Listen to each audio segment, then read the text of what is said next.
నమస్కారం, మీరు చూస్తుంది వాజీ న్యూస్. నేను మీ కేఆర్కే రాజు. ముందుగా ముఖ్యాంశాలు చూద్దాం.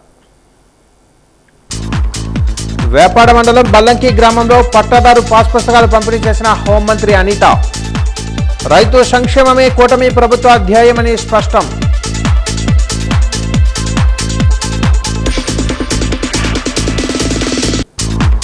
చంద్రబాబే వెన్నుపోటుదారుడు. వెన్నుపోటుకి 2 ఏళ్ల కార్యక్రమంలో మాజీ డిప్యూటీ స్పీకర్ కోలగట్ల ఆరోపణ.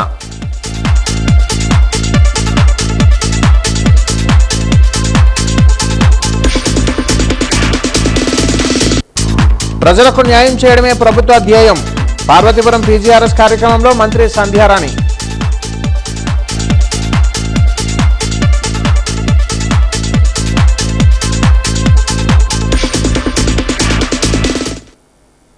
వివరాలు చూద్దాం. విశాఖ స్టీల్ ప్లాంట్లో భారీ అగ్ని ప్రమాదం జరిగింది. లేడల నుంచి హాట్ మెటల్ బకెట్లు కుప్పకూలాయి. మరుగుతున్న బకెట్లు పడటంతో పలువురు కార్మికులు సజీవ దహనమయ్యారు. స్టీల్ మెల్టింగ్ స్టేషన్ 2లో ప్రమాదం జరిగింది. మంటలు ఆర్పేందుకు ఫైర్ సిబ్బంది ప్రయత్నం చేస్తున్నారు. విశాఖ స్టీల్ ప్లాంట్లో హృదయ వికార దృశ్యాలు కనిపిస్తున్నాయి. లిక్విడ్ స్టీల్ తరలిస్తూ ఉండగా ప్రమాదం జరిగినట్లుగా సమాచారం. మురుగుతున్న స్టీల్ పడటంతో 9 మంది కార్మికులు సజీవ దహనమయ్యారు. 4 మృతదేహాలను సంబంధిత అధికారులు గుర్తించారు. లిక్విడ్ స్టీల్ ద్వారా బీమ్స్ తయారు చేసే ప్రాంతంలో లాడల్ బ్లాస్ట్ అవ్వడం ఇదే ఫస్ట్ టైం అంటున్నారు కార్మిక సంఘాలు.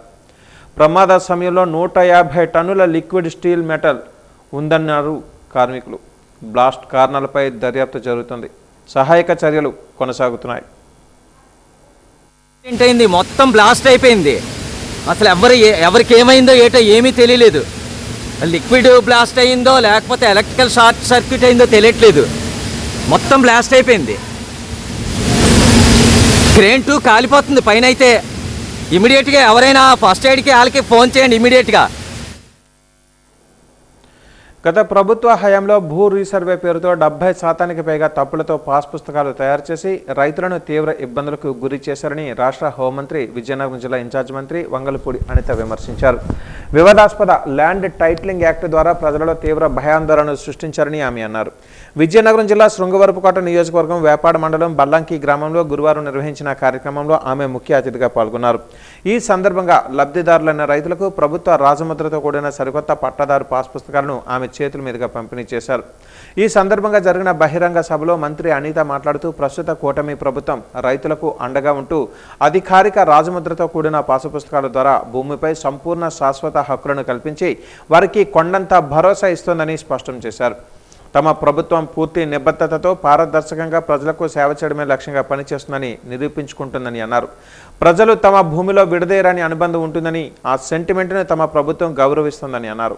రాబోయే రోజులలో ప్రభుత్వ సంక్షేమ అభివృద్ధి కార్యక్రమాలు ప్రజలకు చేరువ చేయడంలో ఎక్కడైనా అవకతవకలు జరిగినా లేదా పథకాలు అందకపోయినా నేరుగా ఫోన్ ద్వారా ఉన్నతాధికారులకు సమాచారం తెలియజేసేందుకు వీలుగా త్వరలోనే ఒక ప్రత్యేక ఫోన్ కాల్ వ్యవస్థ, అదే హెల్ప్ లైన్ను ఏర్పాటు చేయబోతున్నట్లుగా మంత్రి వంగలపూడి అనిత ఈ వేదికగా ప్రకటన చేశారు. అలాగే మన వ్యక్తిగత సమాచారం తప్పుపడడం కానీ జరిగింది. సో అటువంటి బుక్స్ సుమారుగా మనకు 1,70,000 దాకా మనకు జనవరి వచ్చాయి. మనకు చాలా తప్పులు ఉన్నాయి అవన్నీ కూడా. సో వాటి కోసం మేము ఏం చేసాం, మళ్ళీ మన విలేజ్ సర్వేయర్స్ని, విఆర్ఓస్ని, రెవెన్యూ స్టాఫ్ని మళ్ళీ డిప్యూట్ చేసి వీటన్నిటిని కూడా ఈ జూలై ఎండింగ్ అంతా కూడా మొత్తం సాల్వ్ చేసి రైతు సాటిస్ఫై అయ్యే విధంగా కూడా పాస్బుక్లు ఇవ్వాలి, రెవెన్యూ రికార్డ్స్ ప్రక్షాళన చేయాలి అని చెప్పి టార్గెట్గా పెట్టుకోవడం జరిగింది. వ్యక్తిగత సంబంధించిన పట్టాదారు పాస్ పుస్తకాన్ని రైతుకి అందించాలి. భూ సమస్యలకి చరమగీతం పాడాలి. ప్రతి ఒక్క రైతు కూడా సంతోషంగా బతకాలని గౌరవ ముఖ్యమంత్రి గారి ఆదేశాల మేరకు ప్రతి నెల కూడా ప్రతిరోజు జరిగే రీసర్వే కాకుండా ప్రతి నెల 2వ తారీఖు నుంచి 9వ తారీఖు వరకు కూడా ఆ పాస్ బుక్స్ అనేవి డిస్ట్రిబ్యూషన్ చేయడం అనేది జరుగుతుంది.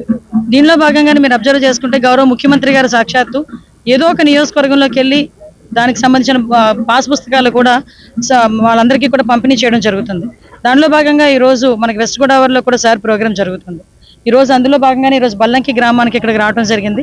ఈరోజు ఇక్కడ బల్లంకి గ్రామానికి వస్తే నిజంగా చాలా అద్భుతంగా అక్కడ విఆర్ఓ శ్రీనివాస నాయుడు కానీ, అదేవిధంగా సర్వేయర్ నాయుడు కానీ వీళ్ళిద్దరు కూడా చాలా అద్భుతంగా పనిచేసి ఓవరాల్గా 1173 పాస్ పుస్తకాలు ఇక్కడ ఇవ్వడం జరిగింది. అంటే ఓవరాల్గా 1400కి పైగా ఉన్న పాస్ పుస్తకాలు, 1100 పాస్ పుస్తకాలు ఈ రోజు వాళ్ళకి పట్టాదారు పాస్ పుస్తకాలు బెనిఫిషియరీస్కి ఇచ్చే పరిస్థితి ఉంది. అందులో కూడా చాలా క్లియర్గా అన్నీ కూడా చిన్న చిన్న కమతాలు, చిన్న చిన్న ఎక్స్టెంట్స్ అనమాట. అవన్నీ కూడా చాలా క్లియర్గా రీసర్వే చేసుకొని వాళ్ళందరికీ కూడా బెనిఫిషియరీస్ అందరికీ ఇచ్చి ఈ రోజు రైతుల తాలూకా కళల్లో ఆనందం చూసే పరిస్థితి కూడా మనందరం కూడా చూస్తున్నాం. మీరు కూడా చూశారు, అతను మనకి సాధారణంగా చూసుకున్న ఫిజికలీ ఛాలెంజ్డ్ పర్సన్, అతని కళ్ళు సరిగా కనిపించవు. ఆయన కూడా 20 సంవత్సరాల నుంచి అతను భూమి గురించి, పట్టాదారు పాస్ పుస్తకం గురించి ఎంత వెయిట్ చేశాడో తను ఈరోజు చెప్పాడు. దానికి సంబంధించి ఈరోజు ఆ పట్టాదారు పాస్ పుస్తకం అతని చేతిలోకి వచ్చేసరికి అది ఆనందానికి ఆయన కూడా బయటకు వచ్చి మాట్లాడి ఆయన ఆనందం వ్యక్తం చేసిన పరిస్థితి. సోమవారం పార్వతీపురంలోని వ్యవసాయ మార్కెట్ కమిటీ కార్యాలయంలో నిర్వహించిన నియోజకవర్గ స్థాయి విత్తనాల పంపిణీ కార్యక్రమంలో శాసనసభ్యులు పాల్గొని రైతులకు విత్తనాలు పంపిణీ చేశారు. అనంతరం ఏర్పాటు చేసిన సభలో బోనెల విజయచంద్ర మాట్లాడుతూ ప్రతి రైతు గెలవాలి, వ్యవసాయం నిలవాలి అనే లక్ష్యంతో రైతులకు అవసరమైన విత్తనాలను సకాలంలో అందిస్తున్నామని తెలిపారు. రైతు పండించిన ప్రతి పంటకు గిట్టుబాటు ధర కల్పించేందుకు రాష్ట్ర ప్రభుత్వం కట్టుబడి పనిచేస్తుందని అన్నారు. వరి సాగుతో పాటు పామాయిల్ సాగులో పార్వతీపురం మన్యం జిల్లా రాష్ట్ర స్థాయిలో ముందంజలో ఉండటం గర్వకారణమని అన్నారు. అలాగే మొక్కజొన్న సాగులను రైతులు విశేష ప్రతిభ కనబరుస్తూ ఉండడం ఆనందదాయకమని పేర్కొన్నారు. ముఖ్యమంత్రి నారా చంద్రబాబు నాయుడు రైతులకు వెన్నుదన్నుగా నిలుస్తూ వారి ఉత్పత్తులకు గిట్టుబాటు ధర కల్పించి ఆదుకుంటూ ఉండడం అభినందనీయమని అన్నారు.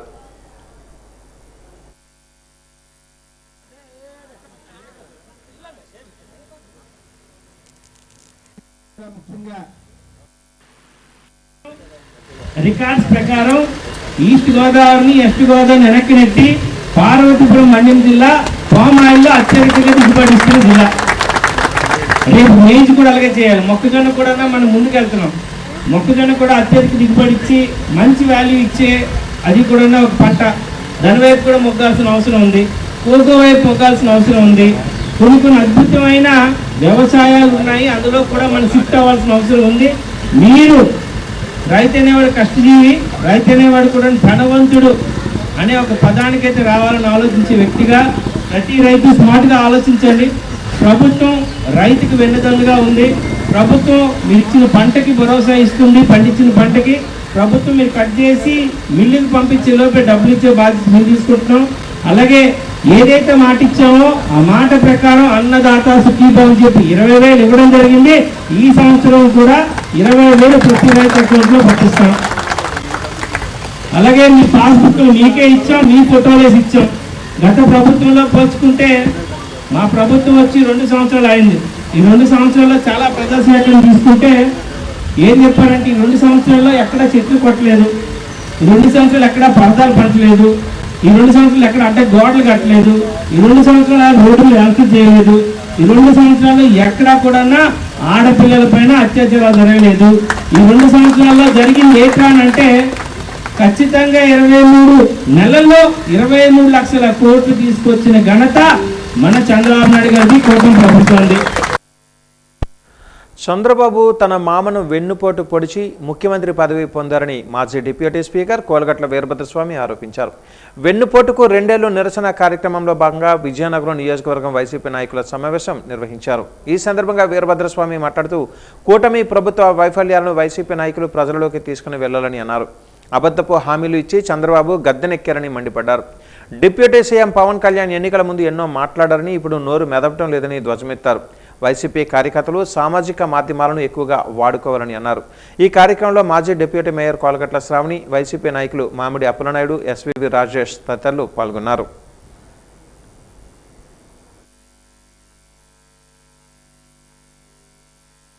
ఇక్కడ కూర్చున్న వాళ్ళందరి ఎజెండా ఒకటే.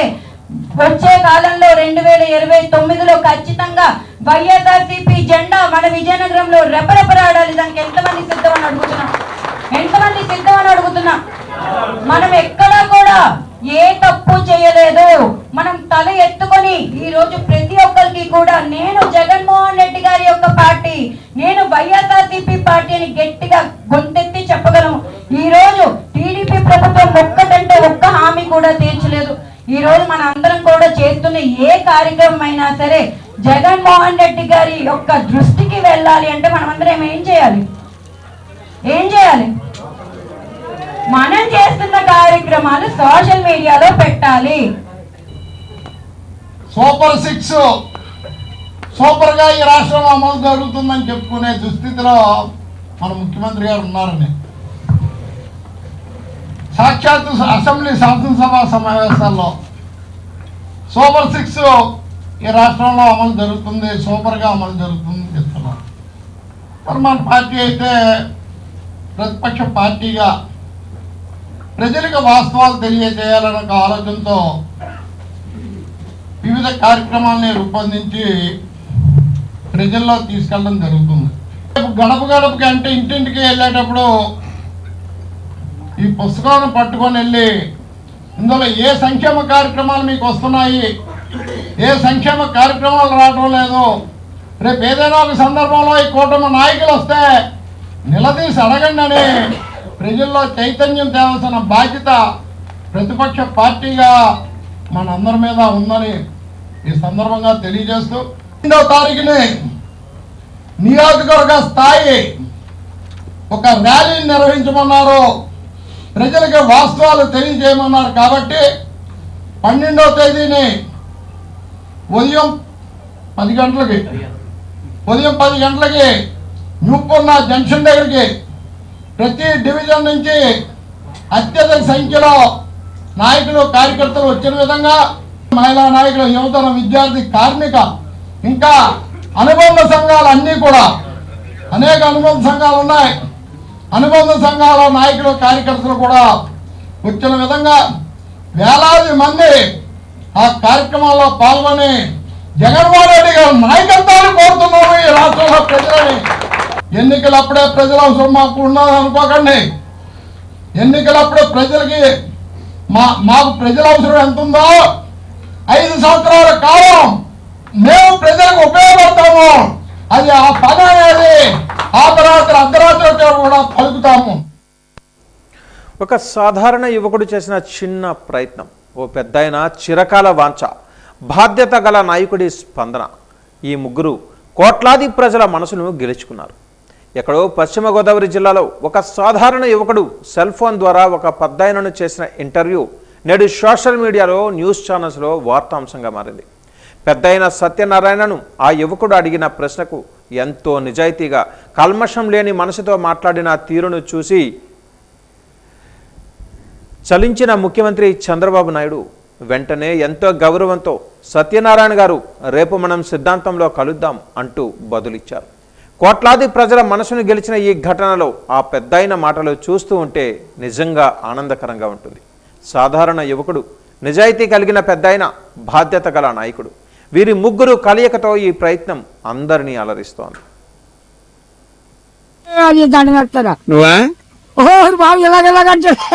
ఎప్పుడైనా చంద్రబాబు గారిని ఎప్పుడైనా చూసావా? హైదరాబాద్ వెళ్తే కాపాడతాడే కాపాడు. ఇప్పుడేం నువ్వు చంద్రబాబు గారిని చూడాలా? చంద్రబాబు గారిని చూస్తావా? చూడాలి. మన సిద్ధాంతం వస్తున్నారు ఎప్పుడు? మంగళవారం 9ని ఈ నెలలోనే వస్తున్నారు. గడ్డాల దిబ్బ ఉంది. పట్టా పుస్తకాలు ఇవ్వడానికి వస్తున్నారు. మరి నువ్వు ఉండాలి అయ్యాల మన ఇద్దరు కలిసి చూసొద్దాం. మన ఇద్దరం వెళ్దామా? ఎక్కడే కదా గట్టలు దెబ్బ చూద్దాం. మరి జనాలు ఎక్కువ ఉంటారు కదా? ఉంటే చంపేస్తాడంటే మా తేజీ మీద ఉంటాడైనా మనం తప్పించుకుని నింపా చూసి నమస్కారం చేద్దాం. సంతోషం బాబు మంత్రి గారు అని నమస్కారం పెట్టానుకో, మనకి ఆ మహానుభావుడు గాలి తగులుతుంది. ఆ మహానుభావుడు చూడాలంటే మన తరం కాదు, అవునా? శుభ్రంగా మన కాళ్ళకాడికి వచ్చేస్తున్నాడు, చూడాలి. మహానుభావా నువ్వు సలగా ఉండాలి అని చూసి శాంతిస్తాడు, ఇలాగెల్లా చేసి ఆపుతాడు. మనిషి మంచోడా? ఎత్తు మంచోడు. చూస్తావైతే చంద్రబాబు గారు వస్తే చూస్తా. నువ్వు పొట్టిదానికి వచ్చా వెళ్ళిపోయి చూద్దాం. పోనీ చూద్దాం.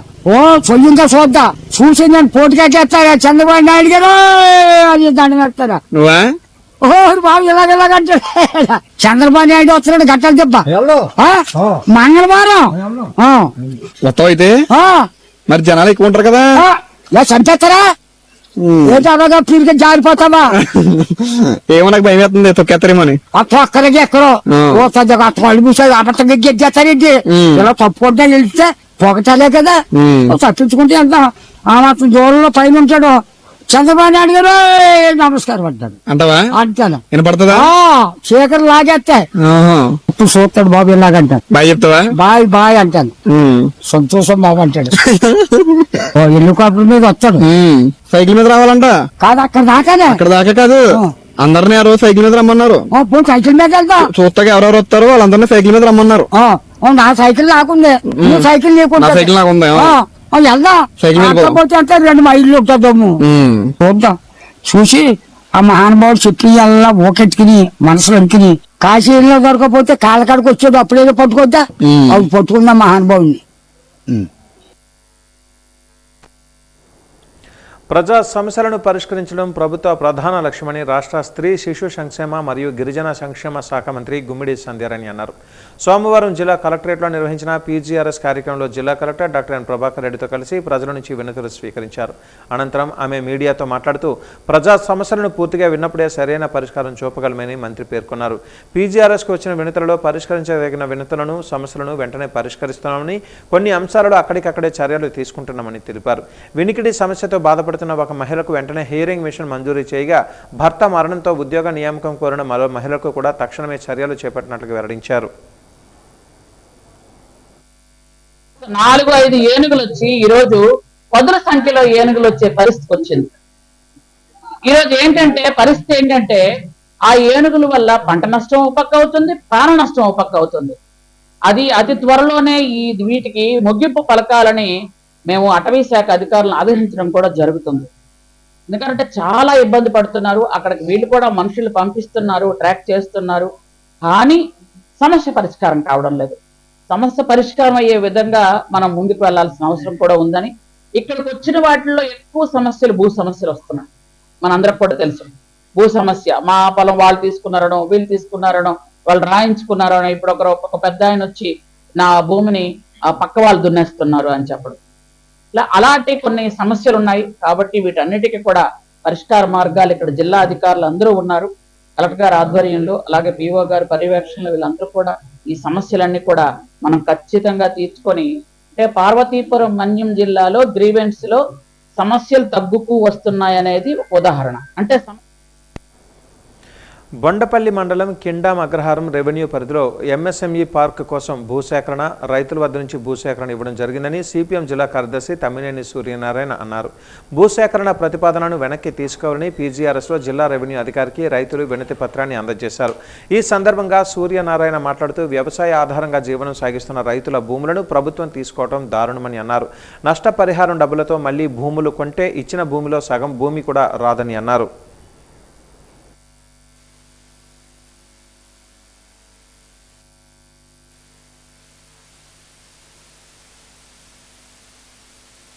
ఎంఎస్సీపీ పార్క్ అనేది తీసుకున్నావు, ఎందుకు పెట్టాలి?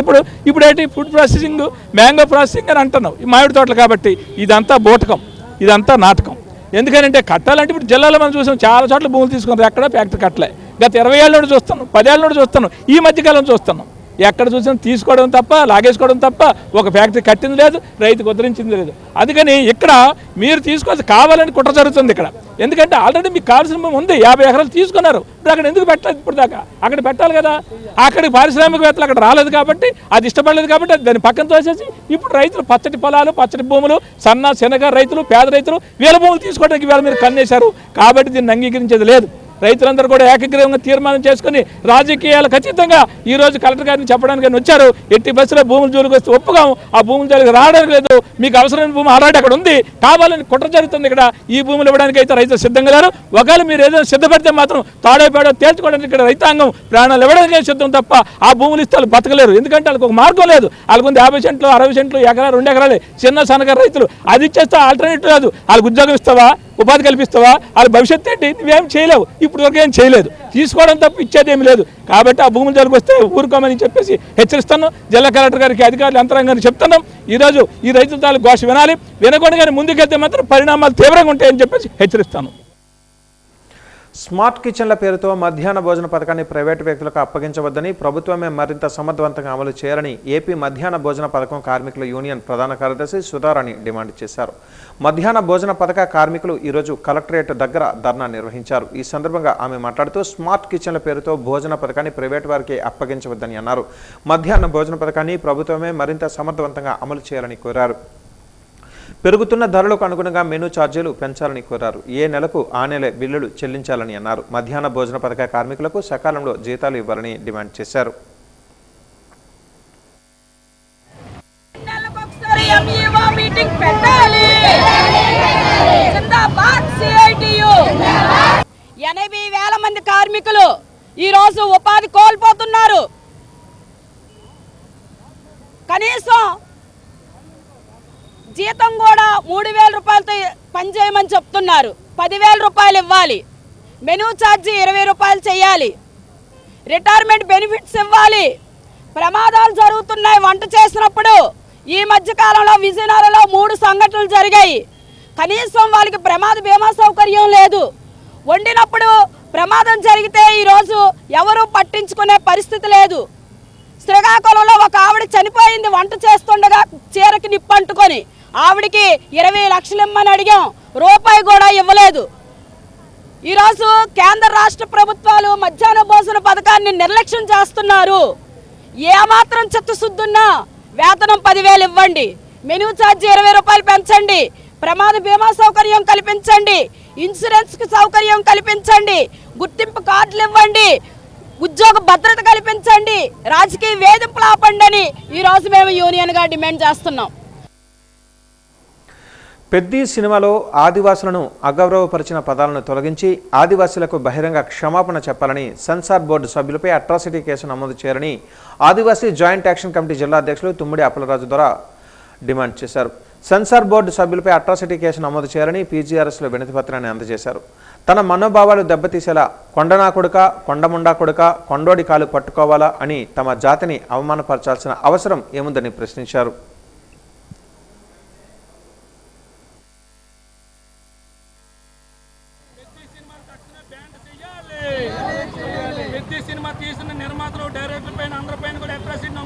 పూత కార్యక్రమాలకి ఏదైతే సెన్సార్ బోర్డు చిన్న బూత్ పదం ఓడినేసరికి కట్ చేస్తుందో ఒక ఆదివాసుల్ని కించపరిచేటట్టు సినిమా మొదలైన దగ్గర నుండి చివరి వరకు 10కి పైనే కొండనా కొడక, కొండోడ, కొండముండా కొడక ఇల్లంటి వరుళ్ళు ఓడటంలో ఆదివాసులందరం కూడా చాలా తీవ్రంగా కలచపడ్డాం. ఈరోజు భారతదేశంలోనే రాజ్యాంగ పదవిలోనే ఈ పదవిని ఓడకూడదు, ఓడినట్టయితే అట్రాసిటీ కేసు నమోదు అవుతుందని చెప్పేసి ఎవరికైనా అట్రాసిటీ కేసులు కొన్ని ప్రధాన పాత్ర తీసుకుంది ఆ పదం. అలాంటి పదాన్ని ఈరోజు సినిమాలో ఓడరాని చోట కూడా అది అలా లేవలుగా ఊత పదంగా ఓడారు. అంటే మేము ఈరోజు అడుగుతుంది ఏంటంటే పెద్ద సినిమాలోనూ ఏదైతే నిర్మాత గారు ఉన్నారో, ఏదైతే డైరెక్టర్ గారు ఉన్నారో, ఏదైతే కథానాయకులు గారు ఉన్నారో వీళ్ళందరికీ కూడా ఏమాత్రం కూడా అవగాహన లేదా?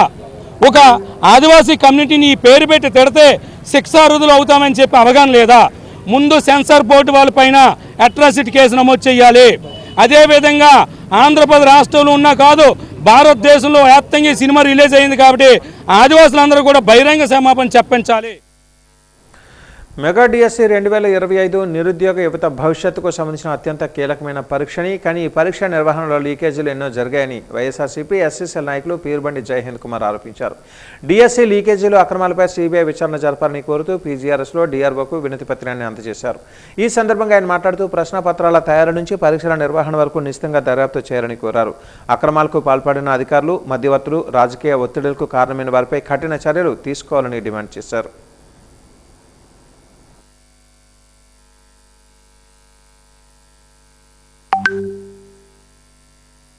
ఎంపీలకి, తెలుగుదేశం కార్యకర్తలకి ఈ మెగా డిఎస్సి అనేది రూల్స్ వైలేట్ చేసి ఇష్టారాజ్యంగా వాళ్ళ హక్కుల కోసం జీవో 447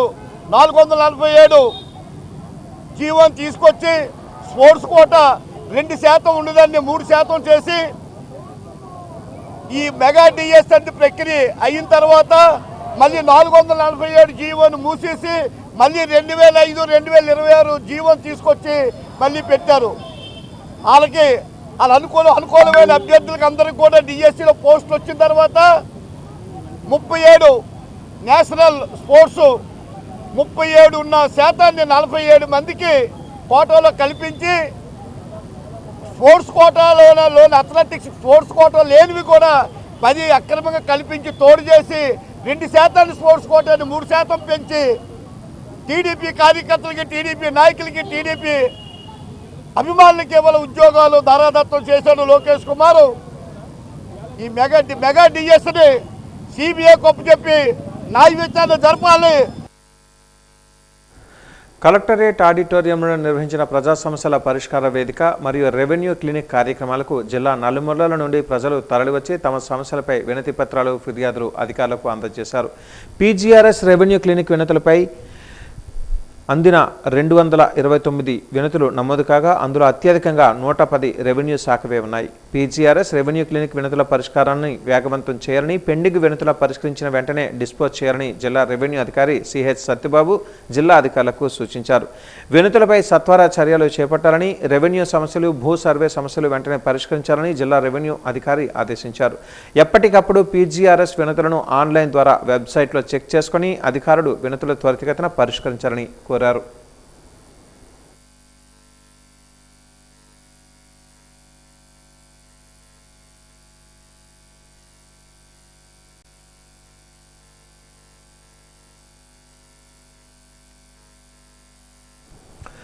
దైనందిన జీవితంలో యోగా ఒక భాగం కావాలని ఆయుష్ విభాగం నోడల్ ఆఫీసర్ డాక్టర్ వరప్రసాద్ అభిప్రాయం వ్యక్తం చేశారు. ఈరోజు ఎంజీ రోడ్ కన్యకా పరమేశ్వరి అమ్మవారి ఆలయ ప్రాంతంలో యోగాంధ్ర 2026 కార్యక్రమాన్ని నిర్వహించారు. యోగా శిక్షకులు ప్రతి ఒక్కరిచే యోగా ప్రక్రియను చేయించారు. ఈ సందర్భంగా ఆయన మాట్లాడుతూ మానసిక, శారీరక ఆరోగ్య అభివృద్ధికి యోగా చక్కటి సాధన అని అన్నారు. రాష్ట్ర ప్రభుత్వం యోగాంధ్ర 2026 పేరిట 15 రోజుల పాటు యోగా కార్యక్రమాలను నిర్వహించేందుకు నిర్దేశించిందని అన్నారు. ఈ నెల 21వ తేదీ వరకు నగరంలో ప్రధాన జంక్షన్లలో యోగా కార్యక్రమాలు నిర్వహిస్తున్నట్లుగా చెప్పారు. యోగా వల్ల ఎన్నో ప్రయోజనాలు ఉన్నాయని అన్నారు. వృద్ధాప్య సమస్యల నుంచి బయటపడవచ్చని తెలిపారు. ప్రతి ఒక్కరి జీవితంలో యోగా భాగం కావాలని ఆకాంక్షను వ్యక్తం చేశారు. గాలిని వదులుతూ ముందుకు, మళ్ళీ గాలిని తీసుకుంటూ వెనుకకు, నెమ్మదిగా దించండి, పడేయద్దు. యోగాంధ్రలో 12వ యోగాంధ్రలో భాగంగా రాష్ట్ర ప్రభుత్వం ఈ ఆరోగ్యం అనేది ఈ యోగా అనేది ప్రతి ఇంటికి చేర్చాలనే ఉద్దేశంతో సంకల్పించిన ఈ యొక్క కార్యక్రమం అండి అందరింటికి చేరాలనేసి ఒక ప్రతిపాదికగా చేస్తున్నారండి. కాబట్టి ఈరోజు 2వ రోజుని మేము ఇక్కడ కనికా పరమేశ్వర కోవిల్ దగ్గర ఉన్న ఈ కోవిల్ దగ్గర చేస్తున్నామండి యోగా ప్రోటోకాల్కి సంబంధించి. ఇప్పటి వరకు ఇది 2వ రోజు అండి. చాలా బాగా జరుగుతుందండి. నాతో పాటు సీనియర్ వైద్యాధికారి వచ్చారండి, మరియు డాక్టర్ స్వప్న గారు కూడా వచ్చారండి. సుమారుగా ఒక 200 నుంచి 300 మంది వరకు వస్తున్నారండి, చేస్తున్నామండి. ఇది ప్రోటోకాల్ మాత్రమే, ఇంకా పెద్ద పెద్ద ఉన్నాయండి, అవన్నీ 500 మించి ఉంటున్నాయండి. దేశంలో ఇప్పటికే పెరిగిన నిత్యావసర వస్తువుల ధరలు, విద్యుత్ ఛార్జీలు, పెట్రోల్, డీజిల్ ధరలతో సామాన్య ప్రజలు తీవ్ర ఆర్థిక ఇబ్బందులు ఎదుర్కొంటున్న తరుణంలో కేంద్ర ప్రభుత్వం మరోసారి వంట గ్యాస్, వాణిజ్య గ్యాస్ ధరలను పెంచి ప్రజలపై అదనపు భారాన్ని మోపిందని భారత కమ్యూనిస్టు పార్టీ సిపిఐ విజయనగరం జిల్లా నియోజకవర్గ కార్యదర్శి బొగత్ అశోక్ తీవ్రంగా విమర్శించారు. విజయనగరం స్థానిక గంటస్తంభం దగ్గర భారత కమ్యూనిస్టు పార్టీ కార్యదర్శి బొగత్ అశోక్ నియోజకవర్గ సమితి ఆధ్వర్యంలో మోడీ, బాబు, పవన్లు ప్రజలపై ధరలు పెంచి ప్రజలనెత్తిన ఆర్థిక భారాన్ని మోపుతున్నారని ఆ ముగ్గురు షోలతో వినూత్న నిరసన కార్యక్రమాన్ని చేపట్టారు. ఈ సందర్భంగా బొగత్ అశోక్ మాట్లాడుతూ 2 నెలల్లో 2 దఫాలుగా గ్యాస్ ధర పెంచి మోడీ నిరంకుశ విధానాలకు నిరసన తెలిపామని అన్నారు. ఇప్పుడు అత్యధిక పేరుతో ప్రజలకు హామీలు ఇచ్చిన కేంద్ర ప్రభుత్వం నేడు కార్పొరేట్ సంస్థల లాభాల కోసం ప్రజల జేబులు ఖాళీ చేసే విధానాలు అమలు చేస్తుందని ఆయన ఆరోపించారు. ఇవాళ డొమెస్టిక్ సిలిండర్ ధర 1000 రూపాయలు, ఇవాళ కమర్షియల్ సిలిండర్ ధర 3200 రూపాయలు పెంచి ప్రజలపై ఆర్థిక భారాన్ని మోపే విధంగానే ఇవాళ ప్రభుత్వాలు పాలన కొనసాగిస్తున్నాయి తప్ప ఇవాళ మోడీని ప్రశ్నించేటువంటి పరిస్థితి ఏ ఒక్క రాజకీయ పార్టీకి లేదు. రాష్ట్రంలో మోడీకి భజన చేస్తున్నటువంటి చంద్రబాబు నాయుడు గారు కానీ, పవన్ కళ్యాణ్ గారు కానీ ఇవాళ ధరలు పెంచి ఆర్థికంగా ప్రజల్ని ఇబ్బంది పెడుతుంటే మీ నోళ్ళు ఎందుకు పెగలడం లేదని ఇవాళ మేము భారత కమ్యూనిస్టు పార్టీ సిపిఐగా అడుగుతున్నాం. మే నెలలో 50 రూపాయలు పెంచారు గ్యాస్ ధర, ఇవాళ నిన్న 29 రూపాయలు గ్యాస్ ధర పెంచారు. కమర్షియల్ సిలిండర్ ధర 3200 పెంచితే చిరు వ్యాపారులు, చిరు హోటల్ నడుపుకునేటువంటి వాళ్ళు, చిన్న చిన్న టీ దుకాణాలు నడుపుకునే వాళ్ళు ఇవాళ రోడ్డును పడేటువంటి పరిస్థితి వస్తుంది. పెట్రోల్, డీజిల్ ధరలు పెరిగితే ఆ ధరలు ఆ విధమైనటువంటి విధానం నిత్యావసర సరుకుల ధరలమే పడుతుంది. ప్రజల తాలూకా కూలీ రేట్లు పెరగట్లేదు, ఆదాయం పెరగట్లేదు, కార్మికుల ఆదాయం పెరగట్లేదు, కానీ ఈవేళ కొనుగోలు శక్తి తగ్గిపోతుంది. ఆర్థిక భారాలు, పెను భారాలు మోపి ఇవాళ నడ్డి విరిచేటువంటి పరిస్థితి వస్తుంది. భారత కమ్యూనిస్ట్ పార్టీగా నరేంద్ర మోడీ గారు మేము వెళ్ళి చెప్తున్నాం, మీరు ప్రజలపై భారాలు మోపుతున్నారు. 2029కి ఖచ్చితంగా ఈ ప్రజలు మీకు తగిన గుణపాఠం చెప్తారని మేము చెప్తున్నాం. నగరపాలక సంస్థ కార్యాలయంలో నిర్వహించిన ప్రజా సమస్యల పరిష్కార వేదిక కార్యక్రమానికి 11 వినతులు వచ్చాయి. వాటిని స్వీకరించిన కమిషనర్ బాలస్వామి సమస్యల పరిష్కారానికి తగిన చొరవ చూపాలని సంబంధిత విభాగాల అధికారులకు ఆదేశించారు. ప్రజారోగ్య విభాగానికి 5, ఇంజనీరింగ్ విభాగానికి 3, టౌన్ ప్లానింగ్ విభాగానికి 2, హౌసింగ్కి సంబంధించి 1 వినతులు వచ్చాయి. ఈ సందర్భంగా కమిషనర్ బాలస్వామి మాట్లాడుతూ ప్రజల సమస్యల పరిష్కారానికి అధిక ప్రాధాన్యత చూపుతున్నామని అన్నారు. అలాగే నగరంలోని త్రాగునీటికి ఇబ్బందులు లేకుండా అవసరమైన చర్యలు తీసుకుంటున్నామని అన్నారు. త్రాగునీరు కలుషితం కాకుండా అవసరమైన పకడ్బందీ చర్యలను చేపడుతున్నామని అన్నారు. ప్రతిరోజు సచివాలయాల వారీగా నీటి నమూనా పరీక్షలు జరుపుతున్నామన్నారు. నగరంలోని ఉన్న వాటర్ ప్లాంట్ తనిఖీ చేసి ఆయా నమూనాలు కూడా పరీక్షిస్తున్నామని అన్నారు. ప్రజలు కాచి చల్లార్చిన నీటిని మాత్రమే తీసుకోవాలని చెప్పారు. ఈ కార్యక్రమంలో ఏఈ ప్రసాద్ తదితరులు పాల్గొన్నారు. నగరపాలక సంస్థలో గత 8 నెలల కాలంగా సామూహిక మరుగుదొడ్లు నిర్వహణ కార్యక్రమాన్ని చేపడుతున్న మహిళా పొదుపు సంఘాలకు బిల్ పెండింగ్ ఉన్నాయి. దానికి సంబంధించి పీజీఆర్ఎస్లో గౌరవ కమిషనర్ గారికి వెళ్ళడం జరిగింది. అయితే దాని మీద ఒక కమిటీ వేసామని చెప్పారు. ఆ కమిటీ కూడా రిపోర్ట్ సబ్మిట్ చేసిన తర్వాత ఈ వీక్లోనే మంజూరు చేస్తామన్నారు. ఎందుకంటే ప్రభుత్వం స్వచ్ఛ పర్యవేక్షణ టీంతో ఒక పక్క భారీ స్థాయిలో ప్రచారం చేస్తున్న క్రమంలో అదే స్వచ్ఛ భారత్ క్రమంలో మరుగుదొడ్లను శుభ్రంగా ఉంచుతూ ఆ నిర్వహణ కార్యక్రమం చేపడుతున్న మహిళా సంఘాలు తమ సొంత డబ్బులతోటి మెయింటైన్ చేస్తున్నారు. ప్రతి 6 నెలలకు 8 నెలలకు వస్తే బిల్లు వస్తున్నాయి. ఆ బిల్లులు రాకపోతే వాళ్ళు తీవ్ర ఆర్థిక ఇబ్బందులు వస్తాయి. కాబట్టి దాన్ని మేము కమిషనర్ గారిని కోరడం జరిగింది. కమిషనర్ గారు తక్షణం స్పందించి కమిటీ రిపోర్ట్ ఇచ్చేసి ఈ వారంలోనే ఆ బిల్లుని మంజూరు చేసి స్వయం సేవక బృందాలకి వాళ్ళ అకౌంట్లో పడే విధంగా చేస్తామని హామీ ఇవ్వడం జరిగింది. నిర్వహించిన పీజీఆర్ఎస్లో 11 అప్లికేషన్స్ రావడం జరిగింది. దీనిలో పబ్లిక్ హెల్త్ అంశాలకు సంబంధించి ఒక 5, ముఖ్యంగా డ్రైనేజ్ ఇష్యూస్, అదేవిధంగా ఇంజనీరింగ్కి సంబంధించి ఒక 3, టౌన్ ప్లానింగ్కి సంబంధించి 2, హౌసింగ్కి సంబంధించి 1, మొత్తం 11 అప్లికేషన్స్ రిసీవ్ చేసుకోవడం జరిగింది. వీటికి సరైన ప్రాతిపదికన చర్యలు తీసుకొని వాళ్ళ సమస్య ఏదైతే ఉందో వాటి పరిష్కారానికి పురపాలక సంఘం కృషి చేస్తుంది.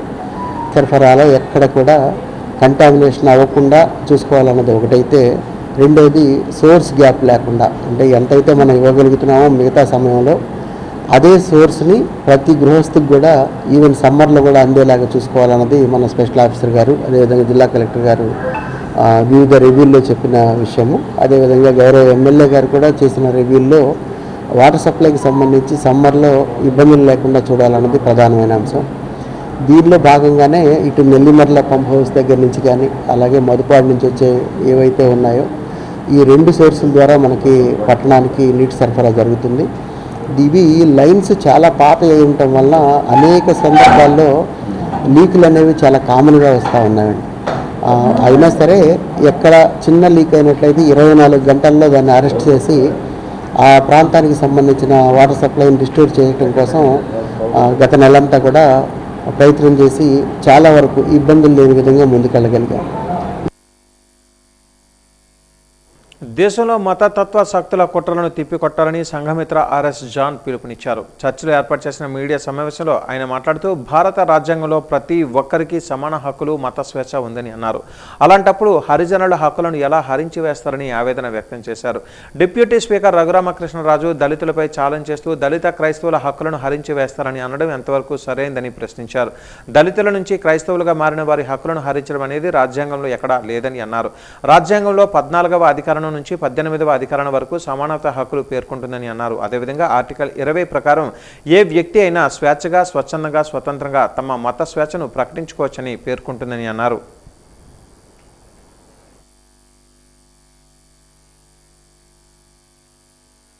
రాజ్యాంగంలో సమాన హక్కులుండి, మత స్వేచ్ఛ ఉండి, మీరు నచ్చిన బిలీఫ్ని మీరు ప్రకటించుకోండి అని రాజ్యాంగం చెప్తుంటే, క్రైస్తవ మతంలో కానీ హరిజనులు వెళ్తే హరిజన్ బెనిఫిట్లు తీసేస్తాము అని ప్రభుత్వంలో ఉన్న ఒక రాజ్యాంగ అధికారిగా ఉన్న మన డిప్యూటీ స్పీకర్ గారు రఘురామకృష్ణరాజు గారు ఛాలెంజ్ చేస్తూ, తొడకొడుతూ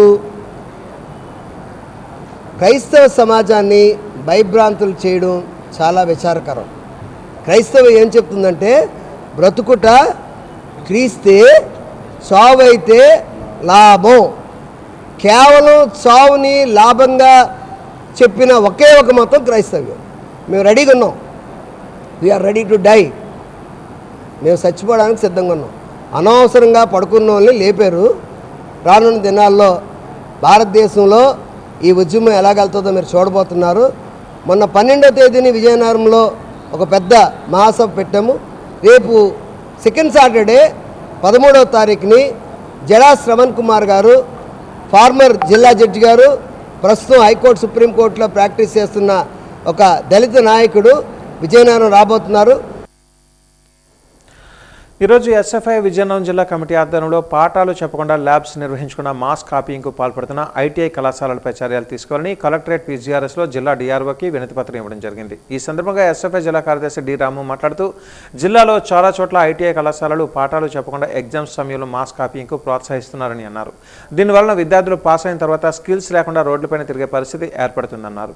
ఖచ్చితంగా ఐటీఐ కళాశాలలంటే ల్యాబ్స్ ద్వారానే వారికి స్కిల్స్ అనేది వస్తుందని అన్నారు. దీనివలన పాస్ అయిన తర్వాత రైల్వేలలో, స్టీల్ ప్లాంట్లలో అనేక ఉపాధి అవకాశాలు వస్తాయని అన్నారు.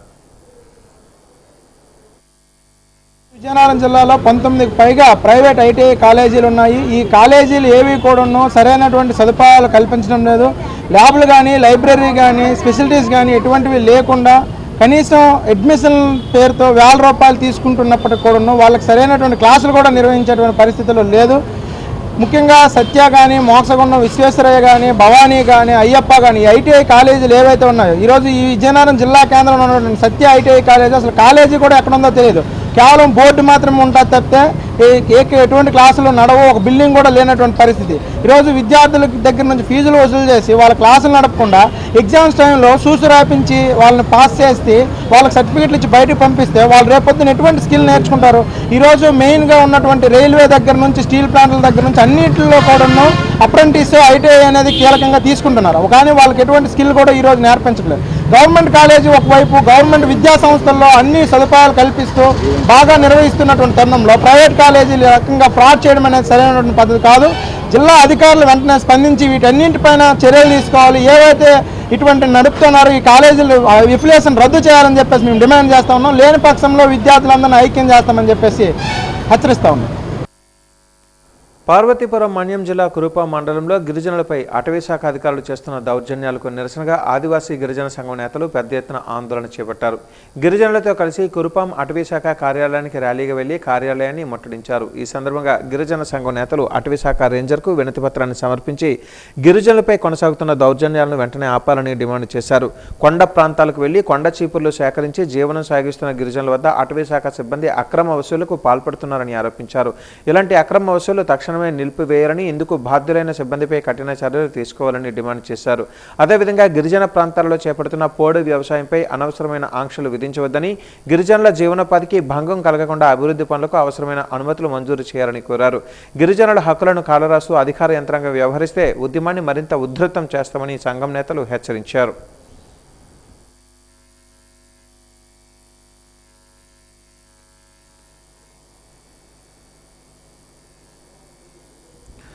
బ్రెయిన్ ట్యూమర్పై ఎలాంటి అపోహలు వద్దని, సరియైన సమయంలో వైద్యులను సంప్రదిస్తే బ్రెయిన్ ట్యూమర్ను నయం చేయవచ్చని విజయనగరం తిరుమల మెడికవర్ ఆసుపత్రి వైద్యులు neuro physician doctor Sudheer Naidu, neuro surgeon doctor హేమస్వరూపులు అన్నారు.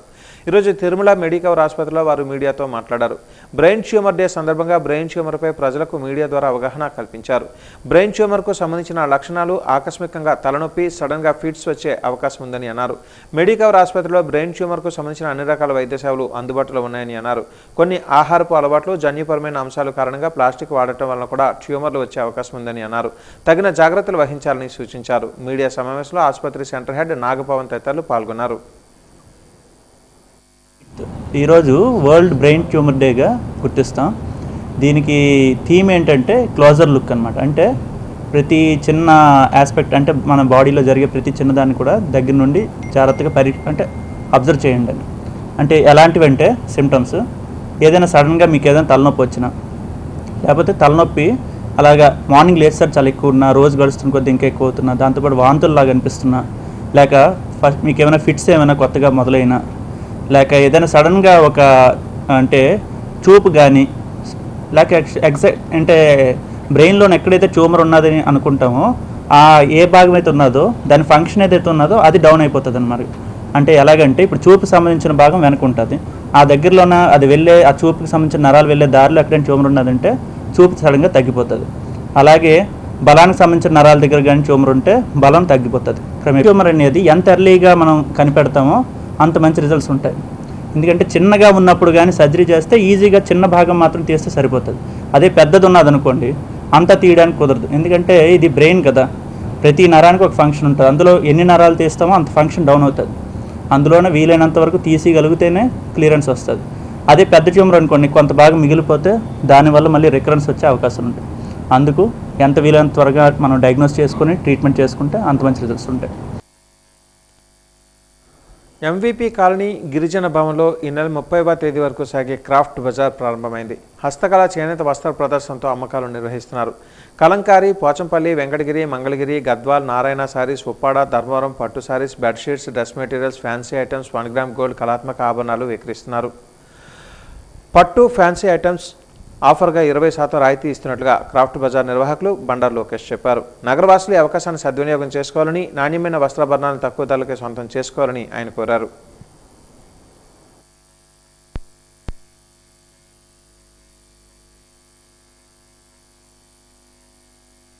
చేనేత హస్తకళాకారులతో నేరుగా నిర్వహించే ఒక మంచి ప్రోగ్రాం పెట్టామండి. ఈరోజే స్టార్ట్ అయ్యింది. మరి ఇక్కడ అన్ని రాష్ట్రాల నుంచి పలు ప్రాంతాల నుంచి అందరూ కూడా వచ్చారు. మరి అన్ని శారీస్ ఇక్కడ కూడా లభిస్తున్నాయి. మరి వెంకటగిరి కానీ, గద్వాల్ కానీ, పోచంపల్లి కానీ, నారాయణ, ఉప్పాడ, అలాగే కలంకారీ కానీ, షూటింగ్ అండ్ షైటింగ్ బిట్స్ కానీ, మంచి చేనేత హస్తకళాకారుల ద్వారా మంచి డ్రెస్సులు కానీ, నైటీలు కానీ, అన్ని శారీస్, అన్ని రకమైన శారీస్ కూడా ఇక్కడ లభిస్తున్నాయండి. ఒక 30-40 స్టాల్స్ దాకా ఏర్పాటు చేయడం జరిగింది. ఫ్యాన్సీ ఐటమ్స్ కానీ, ఫ్యాన్సీ 1 గ్రామ్ గోల్డ్, మంచి ముత్యాలు అన్నీ కూడా నిర్వహిస్తున్నారు. చాలా తక్కువ ధరలకి డిస్కౌంట్తో ఇక్కడ చేస్తున్నారండి. ఇది 25 డేస్ వరకు ఇక్కడ నిర్వహిస్తామండి. దయచేసి ఈ విశాఖ వాసులు అందరూ కూడా దీన్ని వినియోగించుకుంటారని. మంచి ప్రోగ్రాం అండి. చక్కన ఎండాకాలం కాటన్ కావాల్సిన వాళ్ళకి కాటన్ శారీస్ కూడా ఇక్కడ, కాటన్ నైటీస్ కూడా దొరుకుతుంటాయండి. ప్రధాని మోదీ, సీఎం చంద్రబాబులు విశాఖ ఎయిర్పోర్ట్ మూసివేతకు కుట్రలాపాలని సిపిఎం విశాఖ జిల్లా కమిటీ డిమాండ్ చేసింది. ఈ మేరకు కలెక్టరేట్ వద్ద నిరసన కార్యక్రమాన్ని చేపట్టింది. ఈ సందర్భంగా పార్టీ జిల్లా కార్యదర్శి జగ్గునాయుడు మాట్లాడారు. విశాఖ ఎయిర్పోర్ట్ను మూసివేస్తే సుమారు 2 లక్షల మంది విమాన ప్రయాణికులు ఇబ్బందులు పడతారని తెలిపారు. వైజాగ్ ఎయిర్పోర్ట్ను మూసేస్తే దేశంలో అభివృద్ధి చెందిన నెంబర్ 1 నగరంగా విశాఖను ఎలా తీర్చిదిద్దుతారని ప్రశ్నించారు. విశాఖ ఎయిర్పోర్ట్ మూసివేత కుట్రలను ఆపి డొమెస్టిక్ ఎయిర్పోర్ట్గా కొనసాగించాలని డిమాండ్ చేశారు. జిఎంఆర్ లాభాల కోసం విశాఖ ఎయిర్పోర్ట్ మూసివేయడాన్ని చంద్రబాబు ఆ సంస్థతో ఒప్పందం చేసుకున్నారని ఆరోపించారు. ఎయిర్పోర్ట్ను మూసివేస్తే ఆ ప్రాంత ప్రయాణికులకు కలిగే ఇబ్బందులను ప్రభుత్వానికి తెలియజేసేందుకు కలెక్టరేట్ పీజీఆర్ఎస్లో అధికారులకు వినతిపత్రాన్ని అందజేస్తున్నామని చెప్పారు. ప్రజాద్రోహాన్ని ఆపకపోతే ప్రతిఘటన తప్పదని హెచ్చరించారు. ఎయిర్పోర్టుగా కొనసాగిస్తామని రాష్ట్ర ముఖ్యమంత్రి చంద్రబాబు నాయుడు గారు తక్షణమే ప్రకటన చేయాలని డిమాండ్ చేస్తూ ఈరోజు సిపిఎం పార్టీ ఆధ్వర్యంలో విశాఖ జిల్లా కలెక్టర్ గారికి నిరసన కార్యక్రమం చేపడతా ఉన్నాం. కలెక్టర్ గారికి వినతి పత్రం సమర్పిస్తాం. ఎందుకంటే విశాఖపట్నం ఎయిర్పోర్ట్లో గత 60 సంవత్సరాలుగా వేలాది మంది కార్మికులు లోపల బయట పనిచేస్తున్నారు. అటు పర్యాటక రంగం, హోటల్ రంగం, రవాణా రంగం, దీని మీద ఆధారపడి వేల మంది జీవితాలు సాగిస్తూ ఉన్నారు. ఇది మూతపడితే వీరు రోడ్డున పడతారు. అలాగే గత సంవత్సరం ఈ ఎయిర్పోర్ట్ ద్వారా 30 లక్షల మంది ప్రయాణికులు ప్రయాణాలు సాగించారు. ఇది మూతపడితే వీరు భోగాపురం ఎయిర్పోర్ట్కి వెళ్ళడం కోసం దాదాపు 2.5 గంటలు అదనంగా సమయం వెచ్చించాలి. 60 కిలోమీటర్ల దూరం ప్రయాణించాలి. వందలాది రూపాయలు అదనంగా ట్రాన్స్పోర్ట్ ఛార్జీలు భరించాల్సి వస్తుంది. వారి కుటుంబాలు కూడా ఇబ్బంది పడతాయి. కాబట్టి విశాఖపట్నం ఎయిర్పోర్ట్ని డొమెస్టిక్ ఎయిర్పోర్ట్గా దీన్ని తీర్చిదిద్దాలని చెప్పని మేము డిమాండ్ చేస్తూ ఉన్నాం. అంతేకాకుండా విశాఖపట్నం పారిశ్రామిక నగరం, తరచూ ప్రమాదాలు జరుగుతున్నాయి. సకాలంలో మంచి వైద్యం కోసం ముంబై వంటి మహానగరాలకి వెళ్తూ ఉన్నాం. అటువంటి సందర్భాల్లో భోగాపురం వెళ్ళడం అంటే ఆ గాయపడినటువంటి వారి ప్రాణాలు గాల్లో కలిసిపోవడం తప్ప ఇంకోటి కాదని చెప్పదలుచుకున్నాం. అసలు ప్రభుత్వం ప్రతి జిల్లాకు ఒక ఎయిర్పోర్ట్ పెడతా ఉంటుంది. కూటమి ప్రభుత్వం నిర్వహించిన దగా డిఎస్సీ అక్రమాలపై సీబీఐతో విచారణ జరిపించాలని వైసీపీ ఎస్సీసీఎల్ డిమాండ్ చేసింది. ఈ మేరకు కలెక్టరేట్ వద్ద నిరసన కార్యక్రమాన్ని చేపట్టింది. మెగా డిఎస్సీ కాదు దగా డిఎస్సీ, సీబీఐ విచారణ జరిపించాలి అంటూ నినాదాలు చేశారు. ఈ సందర్భంగా మాజీ డిప్యూటీ మేయర్ కట్టమూరి సతీష్ మాట్లాడారు. కూటమి ప్రభుత్వం దగా డిఎస్సీపై ఈ నిరసన కార్యక్రమం చేపట్టినట్టుగా చెప్పారు. మెగా డిఎస్సీ నిర్వహణలో భారీ అవకతవకలకు పాల్పడి దగా డిఎస్సీగా మార్చేసి యువత ఆశలపై నీళ్లు జల్లారని మండిపడ్డారు. స్పోర్ట్స్ కోటా కింద ఉన్న 400కు పైగా ఉద్యోగాలను కూటమి నేతలు వారికి అనుకూలమైన వారికి అమ్ముకున్నారని ఆరోపించారు. డిఎస్సీ అవకతవకలపై సీబీఐ విచారణ జరిపించకపోతే ఉద్యమాన్ని తీవ్రతరం చేస్తామని హెచ్చరించారు. ఈ కార్యక్రమంలో వైసీపీ నాయకులు రేయి వెంకటరమణ పాల్గొన్నారు.